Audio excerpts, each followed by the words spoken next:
Hello students, let us start the remaining topic of money and credit. बेटा यहाँ देखिए difference between depositor and borrower, इन दोनों में डिफरेंस क्या है। डिपॉजिटर कौन होता है बेटा? जिसके पास में एक्स्ट्रा पैसा है, एक्स्ट्रा करेंसी है, एक्स्ट्रा मनी है, वो अपने जो सरप्लस करेंसी है उसको बैंक में डिपॉजिट करवाएगा। मान लेते हैं यहाँ पर ये एक पर्सन है, ए है डिपॉजिटर, इसके पास में 1000 रुपीज़ है बेटा, ये 1000 रुपीज़ है इस डिपॉजिटर के पास में।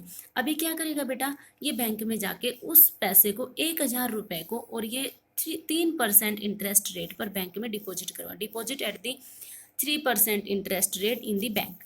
इसने 3% इंटरेस्ट रेट के साथ में डिपॉजिट करवाया। अब बैंक क्या करेगा?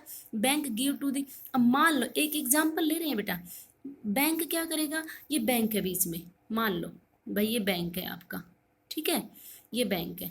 अब ये बैंक क्या करेगा? अब ये बैंक है आपका, भाई मुझे ज़रूरत है, तो मुझे बैंक से लोन लेना है, तो अब बैंक से मुझे लोन लेना है तो वो क्या करेगा?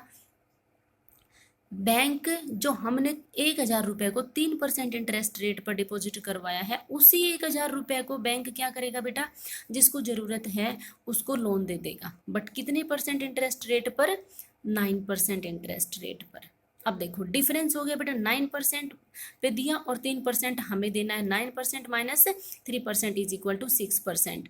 ये जो 6% है ना बेटा, ये क्या है? इनकम ऑफ बैंक्स, ठीक है। और बैंक हमेशा बैंक हेल्ड या होल्ड 15%, ये मोस्ट इंपॉर्टेंट क्वेश्चन है बेटा वन वर्ड के लिए, 15% of total deposits as cash. Bank हर एक बैंक को अपने पास में जितना भी उसके पास में डिपॉजिट है उसका 15% एज ए कैश के रूप में हमेशा अपने पास रखना कंपलसरी होता है। अब इसके अंदर आता है बेटा सोर्स ऑफ लोन्स। भाई लोन हमें किसी को भी ज़रूरत हो लोन की, तो लोन के सोर्स कौन कौन से होते हैं? अब वो सोर्स देखते हैं, देखो कौन कौन से हैं। पहला है, एक है इसमें formal source, formal source of loan, और सेकंड नंबर है बेटा इनफॉर्मल, फॉर्मल और इनफॉर्मल। तो फॉर्मल और इनफॉर्मल में क्या डिफरेंस है? फॉर्मल है ये बेटा, अगर वैसे देखते हैं हम तो formal means government, okay, formal source means government authorities, under government authorities, ठीक है। और इनफॉर्मल मीन्स वहाँ पर किसी भी तरह के रूल रेगुलेशंस फॉलो नहीं हो रहे हैं, ठीक है। अब इनको देखो वन बाय वन देखते हैं। Loans given by the some institution after completing some formalities, किसी इंस्टीट्यूट के द्वारा दिए जाते हैं ना बेटा, पर वहाँ पर फॉर्मेलिटीज़ को कंप्लीट करने के बाद दिए जाते हैं। बहुत सारे पेपर एक्टिविटीज़ होती हैं, उन पेपर एक्टिविटीज़ को कंप्लीट, फॉर्मेलिटीज़ होती हैं, पेपर फॉर्मेलिटीज़ को कंप्लीट करने के बाद ही आपको लोन मिलता है। it requires its customer to be educated and aware financial dealings के बारे में उसके कस्टमर्स को पता होना चाहिए। This source does not exploit its customer as regard with the account and interest liabilities, ठीक है। यहाँ पर होता है वो किसी भी तरह से जो कस्टमर है वो किसी भी तरीके से बैंक के द्वारा या इंस्टीट्यूशंस के द्वारा एक्सप्लॉइट नहीं होता है, चाहे वो इंटरेस्ट रेट से रिलेटेड हो, चाहे किसी भी तरह की कोई भी इशू हो, पर उसका एक्सप्लोटेशन नहीं होता। अगर 3% इंटरेस्ट रेट पे देना है तो वो 3% पे देंगे। ऐसा नहीं कि एक बार लोन अगर डिक्लेयर कर दिया उन्होंने फिर उसके बाद में बोले कि नहीं हम 15% पे देंगे, नहीं, ऐसा नहीं है। तो किसी भी तरह का उसका एक्सप्लोटेशन नहीं होता, ठीक है। Loan provide at cheap rate, बहुत कम इंटरेस्ट रेट पर दे दिया जाता है, बट ये इंपॉर्टेंट है, collateral security is required before sanctioning the loan. भाई लोन से पहले आपको कोलैटरल मैंने अभी बताया था ना, कोई भी सिक्योरिटी के लिए कोई चीज़ें आपको वहाँ पर रखनी जरूर पड़ेगी। कोलैटरल सिक्योरिटी वहाँ बहुत ज़्यादा जरूरी है, तो होती है बैंक से कोई भी आपको लोन प्रोवाइड करवाने के लिए, लोन लेने के लिए, ठीक है। This source of credit works under the RBI supervision. भैया ये यहाँ पर किस रेट पर आपको बैंक वो दे रहा है, लोन दे रहा है, तो ये किसकी सुपरविजन में होगा बेटा? RBI, reserve bank of India, ठीक है। एग्जाम्पल्स है आपके कॉमर्शियल बैंक, कोऑपरेटिव बैंक्स हैं, या लोन्स थ्रू गवर्नमेंट एजेंसीज है, और भी जैसे जो भी है, तो ये सारे किसके अंडर में आते हैं? मीन्स हम बैंक्स किसके अंडर में लेते हैं बेटा?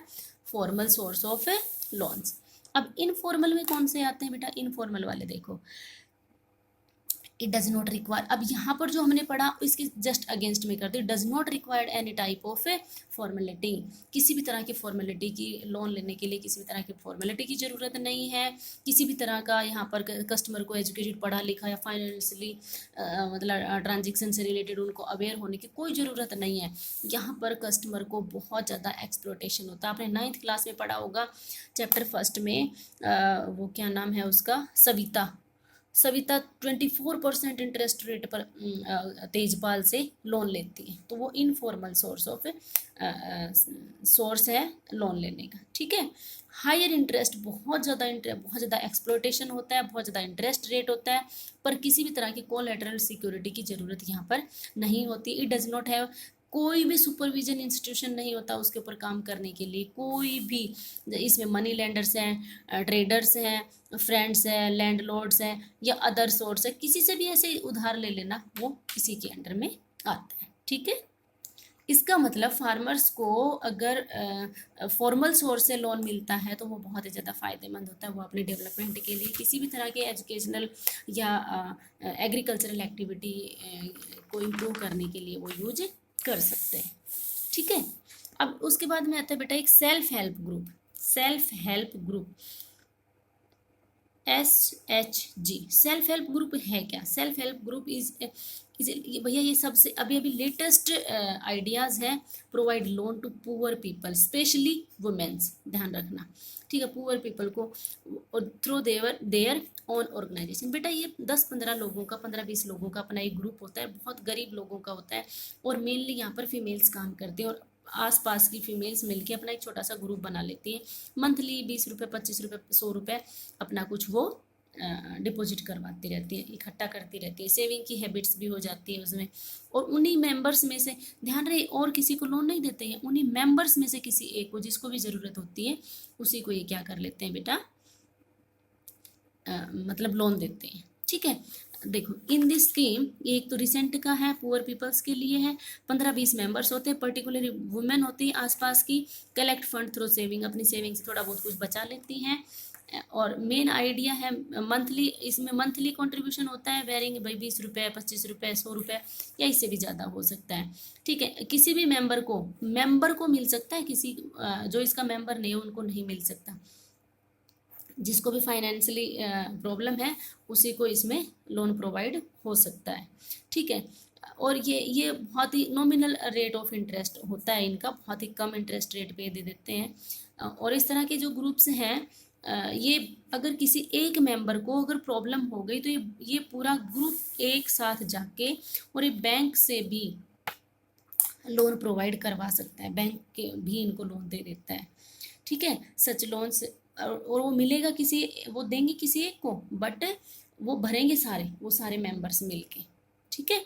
सच loans do not need any, कोई किसी तरह की कोलेटरल सिक्योरिटी, किसी तरह की गारंटी, किसी चीज़ की ज़रूरत नहीं होती।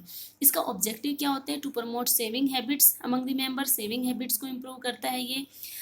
फिर उसके बाद में to meet loan requirement of the members, भाई जिसको भी लोन की रिक्वायरमेंट है उसकी वो रिक्वायरमेंट कंप्लीट करता है, विदाउट कोलेटरल सिक्योरिटी, गरीब लोगों के पास में कहाँ से घर वर कुछ होते तो है नहीं, तो कहाँ से वो कोलेटरल सिक्योरिटी को प्रोवाइड, तो बिना कोलेटरल सिक्योरिटी के ही वो उनको लोन प्रोवाइड करवा देता है।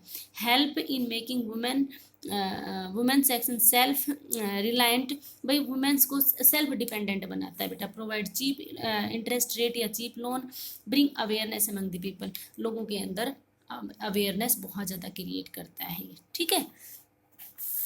अब उसके बाद में आता है बेटा what is meant bye double coincidence of wants, ये मैं आपको पहले बता चुकी हूँ, किसी चीज़ के बदले में कुछ गुड्स का एक्सचेंज करना, ठीक है, बट ज़रूरी नहीं है कि भाई हर टाइम आप जो चाह रहे हो वही आपको मिले, तो ये आपकी मतलब इसके अंदर जो मेन था वो मैं बता दिया, बाकी अभी भी इसमें एक वीडियो और बनेगी बेटा, ठीक है। जैसे आरबीआई के बारे में मैंने नहीं बताया, और आरबीआई के बारे में तो सारा एसएलआर क्या है, रिवर्स रेपो रेट क्या है, रेपो रेट क्या है, वो इस वीडियो में मैं आपको, नेक्स्ट वीडियो में मैं आपको वो सब कंप्लीट करवाती हूँ, ठीक है। ओके बेटा।